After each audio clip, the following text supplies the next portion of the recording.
Okay, next question. I'm going to direct first to the incumbent because of the nature of the question, and it is a long answer. Let's turn to another often problematic city agency, the Philadelphia Housing Authority. Till recently, the controller had 2 seats or had 2 appointments on the Housing Authority.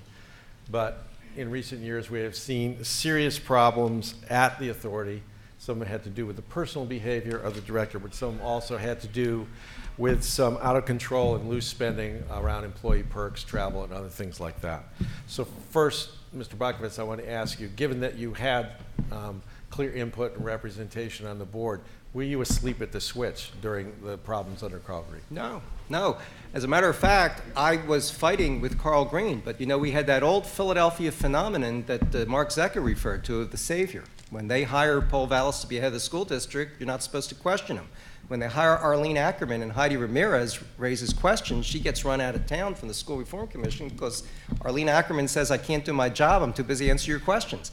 And when Alan Butkovitz was elected controller, went to the first PHA meeting, I was run out of there by Carl Green, who said that I was interfering with his artistry, to the unanimous support of all the power structure in Philadelphia, who said, Carl Green's a genius, let him do his work. We're in this situation, and then he's in a position where he can sue, and he gets paid money for sexually harassing people and abuse. I mean, what can you say about a situation like that? I did a serious forensic audit of the sheriff's office that outlined significant fraud, and you know what my thanks for that is? I'm now being sued. I'm going to be sued for doing an active investigation in the sheriff's office before the federal investigation of the very serious charges that underlie that get their day in court. So that's the reality of what we deal with at PHA and with these other agencies. That's the Philadelphia kind of cheering section power structure. Brett Bendel. At PHA, crimes were being committed. Bad things were happening, and Alan Butkowitz's appointments to the PHA board saw no evil. You saw no evil at PHA. You heard no evil at the parking or at the traffic court. You spoke no evil when associate and supporter after supporter have been investigated by the Federal Bureau of Investigation. They should rename the FBI Friends of Butkovitz Interrogated. When the controller, who has the power to stop shenanigans and has the power to investigate and has the power to help us, is turning a blind eye, then we're being underserved. And in Philadelphia, where we are so connected to each other, when we find out that not only did your board appointments not do anything about Carl Green, your reward for them was to reappoint them. That's not appropriate. The controller is supposed to be making sure that our money is being spent well, making sure that we're not being taken advantage of. You can't see no evil, hear no evil, and speak no evil. I have to respond to part of that. Let's hear what the other two have to say so you can rack up everything. Mark, second. Well, I was the one who raised this issue and who has been saying that term that Chris just used, asleep at the switch. I don't believe Alan's answer. I mean, first of all, why did he let them run him out of the room when he has 2 people on the board and he's the controller of the city of Philadelphia, their elected watchdog? He had 2 people on the board. And when there was a meltdown at PHA, because he was a serial sexual harasser, the head of the housing authority, the press went to Alan at the time, and they asked him about this. And he said, oh, I don't know anything about that. Well, why do you have 2 people on the board? So this is a failure on Alan's part, and it's something. It's part of the reason why they took away from him the power to appoint people to the board. I mean, he was essentially controlling half the board. He was a major player there, and it's your job to know. And it wasn't any secret because there were sexual harassment allegations before he came to Philadelphia. And this, but he was our guy, and he did good things. So because he was our guy, and he did, the mayor, the governor, all the mayors loved him. It's the typical Philadelphia phenomenon. Everybody looks the other way. You're either wearing, you're either on our team or against us, and people look at it as, oh, you're all right or you're all wrong. We got to get out of that way of thinking. A lot of that way of thinking is propping up incumbents in this town, including the incumbent in this race. Yeah, I'm not exactly sure how to respond to Alan's explanation, because I'm not exactly sure what he was getting at. The power structure piece, you know, if you want to use the Arlene Ackerman situation as an example, as he did, you know, here's someone, and may she rest in peace, but here's someone who was making 3 times the money of the chancellor of the New York City schools. I don't get that, and why weren't we talking about that? And then here's someone who's sent off into the sunset with this sort of mystery deal, and I don't know, that money ought to have gone to the kids, right? Maybe it's just me, I don't know. But look, with regard to the PHA, the problem here is that we elect 2 watchdog officers, the district attorney and the city controller, to hold folks accountable when they're misbehaving.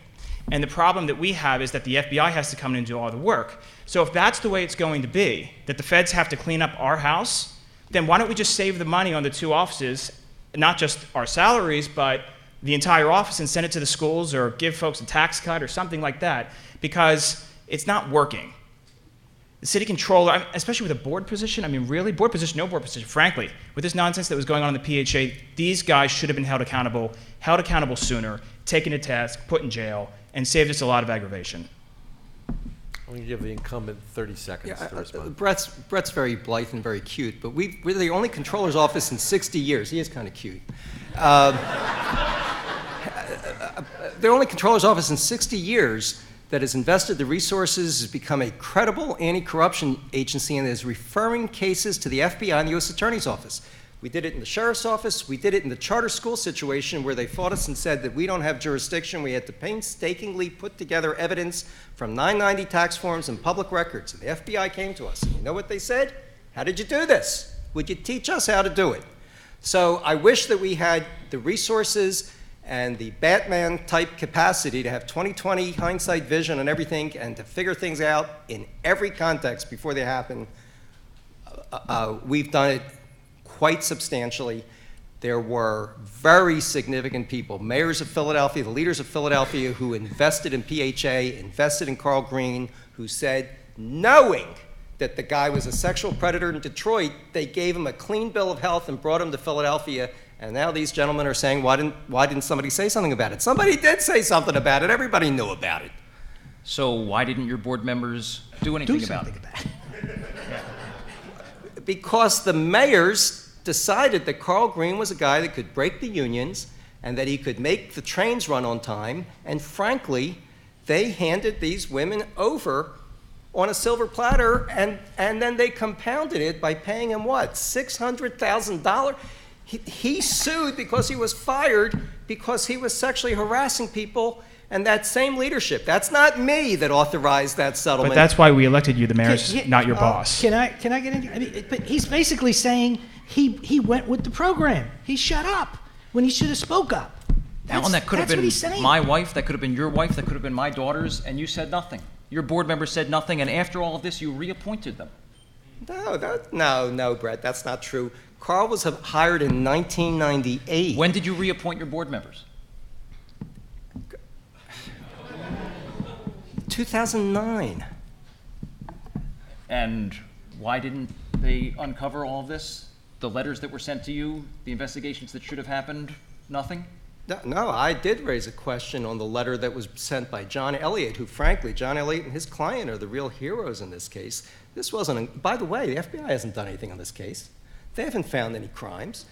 The thing that happened was that Carl Green was fired, and if you remember what was happening at the time that this issue came up, he wasn't going to be fired. I was the first person on the scene to lobby the PHA board to get him out of there, that he had no right to be performing this kind of conduct. John Street then went along, a majority of the board went along. Janie Blackwell on the day of the vote came in there and voted not to fire him with all the evidence on the table.